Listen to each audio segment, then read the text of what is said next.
On today's episode of Locked On 76ers, Keith and I talk about the lineup change that took place against the Lakers. DeAnthony Melton in, Tyrese Maxey to the bench. Was it the right move? Was it not the right move? We'll get to it all next, beginning with that right here, Locked On 76ers. You are Locked On 76ers, your daily Philadelphia 76ers podcast. Part of the Locked On Podcast Network. Your team every day.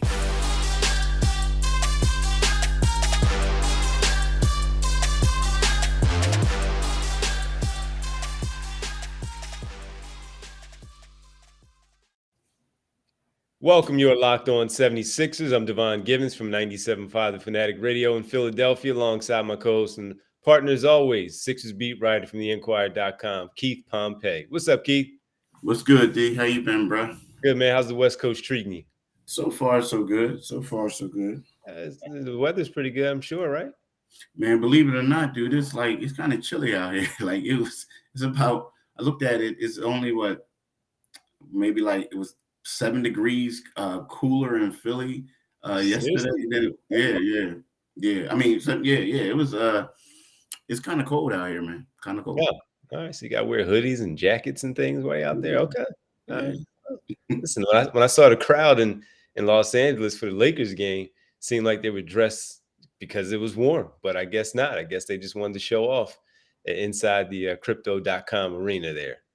All right. It was raining too, but outside it was crazy. It was crazy. It looked different. The rain is still going on? Yeah. I mean, today it seems cool, but yeah, yesterday, I mean, the day of the game, it was kind of crazy. Yeah. Got you. All right. Well, listen, hopefully the weather gets better for you while you're there. And only there for another day or so, a little less than that, as you get ready for the flight to Portland. But we thank everybody for making Locked On 76ers your first listen every day. And remember, Locked On 76ers is free and available on all platforms, including YouTube at Locked On 76ers right here, including the weather report, wherever Keith is, since you might be traveling there yourselves. So there you go. We got that covered for you. And some of the other things that we're going to have covered for you as the Clippers host the Sixers tonight. We'll break that down a little bit later, look at some of the key matchups, the injury report, see who might be in, just an early look to see who might be in, who might be out, mostly on the Clippers side, because that team, you never see the same five out there because guys are always resting. And we need to talk about the story that Keith wrote in theinquirer.com about Joel Embiid and James Harden seemingly getting their symmetry together, and those guys look good together out there on the floor with their pick and rolls and their pick and pop, everything there. The combination of those two, that duo looks pretty good right now. And we are going to start off with the Sixers right now making a change. Now, the one thing, Keith, that a lot of people talked about, and we've discussed it before, where the trade happened with James Harden, just about almost a year ago now, and next month, where James Harden came in for Ben Simmons, and he was in the backcourt with Tyrese Maxey. It looked great early on, very, very beginning when they took the floor together. It looked fantastic. And then you saw some of the cracks in it where the defense wasn't all that great between the two because they are not known to be defenders. Offensively, they can get things done, as we know. But defensively, you got problems. You talked about it earlier where CJ McCollum hit 11 threes. Zach LaVine hit 11 threes. And you saw some other things from some other players. But Doc Rivers finally made the change. Tyrese Maxey off the bench. DeAnthony Melton stays in the starting lineup.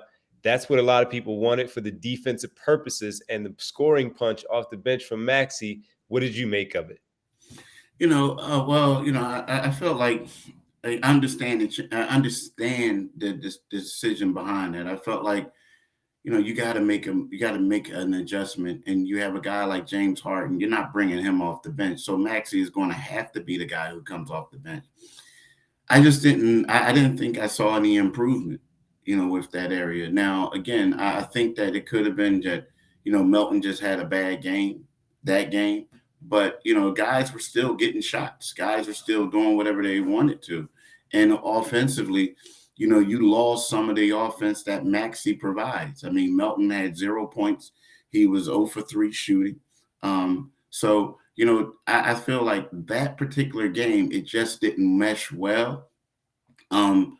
But again, I understand wholeheartedly why they do that. Indeed, to be honest with you, I think that's why, Doc Rivers came out and said, we're going to have 3 lineups because it gives him the flexibility to go back to it if it doesn't work. Because when you make this switch, you don't want to make the switch. And then if it fails, then you're like, hey, well, we're going to go back to the normal, to the way it was. So you come out and say, we have 3 lineups, and one of them you assume is a small ball lineup. Another one you assume is, Melton in there, and then the other one with Maxey in there. But I understand it, but I just felt like the last 2 games, like Melton, he had a good first half or good 3 quarters against Utah. Right. But when they put him on Jordan Clarkson in the 4th quarter, he struggled mightily. He struggled making stops in this game. So I think we would like to get another look at it, another look or two. And if he can improve defensively, I think it will work out. Yeah, I was never in favor of it when it was brought up initially. I understood it because of the punch and everything off the bench, the offensive scoring that Maxey would provide. And yes, Shake Milton can come in and score, but it's a different type. And you trust Maxey and his scoring more with Melton also in there. So in last season, I think it was more putting Matisse Thybulle in the starting lineup or Danny Green for Maxey, or both for Maxey, because of Danny Green's ability to shoot the 3. But no, I wasn't in favor of it. Still don't agree with it. But as you said, Doc Rivers gave us all the reasoning of also being able to have 3 different looks with his lineup to start based on the opponent and all of that. So I still don't like it. Not going to change my mind on it.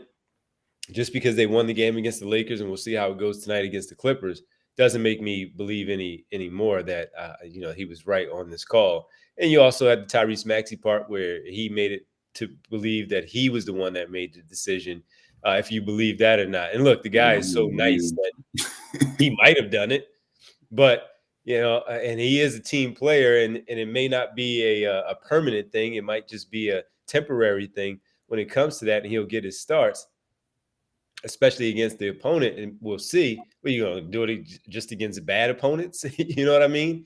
So I don't know, man. It worked in game 1. We'll see if it works in game 2, but you're right.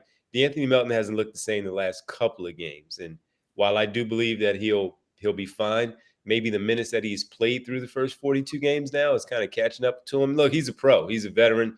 He has played minutes, but he's also logged a lot of minutes because a lot of guys were injured, and he's had to be in that starting lineup for 20 plus games, close to 30 games of this campaign. So we shall see. We shall see how it will work. And so far, so good in terms of the wins, but his production needs to pick up a little bit if this is going to work effectively also, because when you're out there with PJ Tucker, who doesn't score, and you're not scoring, then what? Exactly. And I think part of the big problem is, and you just brought up PJ, right? I think part of the big problem is, PJ's lack of performing to the level that a lot of people have expected him to perform to. Because when you look at it, I think that, and I wrote this in my mailbag last week, that PJ Tucker is the type of guy that basically you'll say, should he come out of the starting lineup, right? Because he's not performing offensively the way you want, and he's not making the stops that you hoped he would make. But the thing is, if you take him out, that could disrupt the team chemistry, right? It could do a lot of things. So I think therein lies where you say to yourself, like, okay, would we benefit from continue to have Melton as a 6th man, right? But having Maxey in there, moving Tobias to the 4, and maybe starting a guy like Matisse Thybulle who can defend, who is going to defend. Or do you have the 3-guard lineup with Melton in there, have those 3, and then next thing you know, your guy that's coming in is going to get a lot of points as the 6th man will be Shake Milton, right? So those are the questions that you ask yourself, because because it just seems as if Melton's not providing it on a defensive end, is hurting you. But at the same time, he is a spark. But so to me, that's part of the bigger problem. It's just not that Maxey can't defend or Harden can't defend is that PJ Tucker isn't performing to the level that you wanted him to, or you thought he was going to perform to. And I also think they're in a bit of a bind, Keith, when it comes to the Tucker part that you mentioned, because number one, with his age, can he come off the bench? Probably not, because he needs to get jump started right away. If he's sitting on the bench, he's probably got to sit over there on the bike and get loose and, after the warm-ups and all, get loose and then come into the game whenever he comes into the game. I'm not saying that it's impossible, but they probably feel he's at his best when he gets the game started. Take him out when they take him out and go from there and do their part. Offensively, we know at this point we're just basically accustomed to him not scoring unless he hits a three, and we're like, oh, okay, he scored today. But other than that, nah, man, I don't know that he's going to be as effective coming off the bench versus starting the game, and that's where I think they're in a bit of a hole of how they have to go about their business with their lineup. So that's just our thoughts, folks. What do you guys think? You can, of course, hit us up on Twitter. You can see our Twitter handles right underneath our box here, each side, and let us know what you think at Pompey on Sixers, at Devon G975. When we come back, we'll also talk about one good thing that is happening for this team. Your two stars, your two all-stars, they're playing well together, and that's the one important part of what the offense is doing. They look pretty good. We'll tap into that next, right here on Locked On 76ers. Listen, if your New Year's goals are to manage your budget better and save money, I know mine is. How about you? You need Rocket Money. Rocket Money, formerly known as Truebill, is a personal finance app that finds and cancels your unwanted subscriptions, monitors your spending, and helps you lower your bills all in one place. Listen, over 80% of people have subscriptions they forget about, like the streaming service you bought you just to watch one show and you never went back for it, or that free trial that you never even use. You don't even remember the password. Why do you have it? Well, Rocket Money makes canceling subscriptions as easy as a click of a button. Simply find the subscription you don't want and press cancel, and Rocket Money will cancel it for you. No more long hold times with customer service or those tedious email back and forth and deciding that at the very end you got to unsubscribe and all those things. You just simply do that. Rocket Money will take care of the rest. Over 3 million people have used Rocket Money, saving the average person up to $720 a year. I know I could use that extra $720. How about you?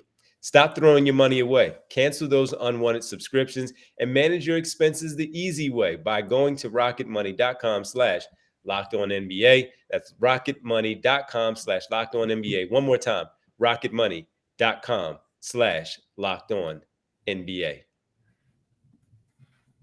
Welcome back. Locked On 76ers. Thanks for making Locked On 76ers your first listen. For your next, check out Locked On Now podcast for nightly recaps of every NBA game with analysis from our local experts. It is free and available wherever you get your podcasts. All right, Keith. Joel Embiid, James Harden. You did a great piece on the Inquirer.com about their connection right now. They seem to be, as far as their chemistry goes, looking pretty good. It helps when you're winning. But even in the losses, Keith, we've seen where we're starting to see that pick and roll really come together pretty. These are two high IQ basketball guys, as we know. And James Harden being the point guard that he doesn't give up his dribble. He attracts the attention that he does. He waits and waits and waits until the right second to deliver the football to Joel Embiid for a dive to the basket, whether he rolls or just simply drops one off to Embiid for a pop right there right around the elbow area, the free throw line extended area, where that's a layup for him. Knocking down that shot at a high percentage. They've really been in a good place right now, Keith, over these last few games. We know about the 8-game win streak and then a couple of losses in there. They've still looked pretty good overall with those two guys out there on the floor together. Yeah, they do. They do. And I think the one thing that James said is that, he said, Joel's an elite center. Like, he's never played with a playmaker like Harden. And the same thing, Harden has never played with a center who can pop the way that Joel can do.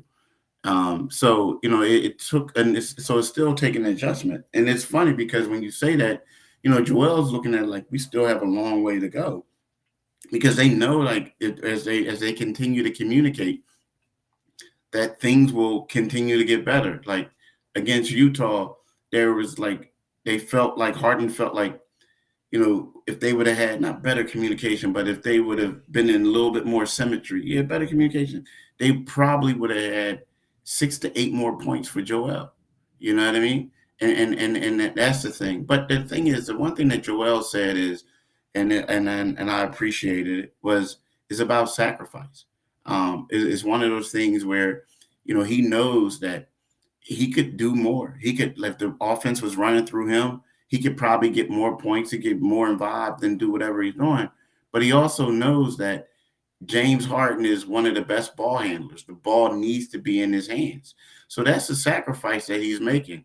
When you're used to always having stuff run through you, and now it's running through James, and you're down with that, it says a lot, because I felt like that wasn't always the case. I felt like early on, they all wanted to both be the man.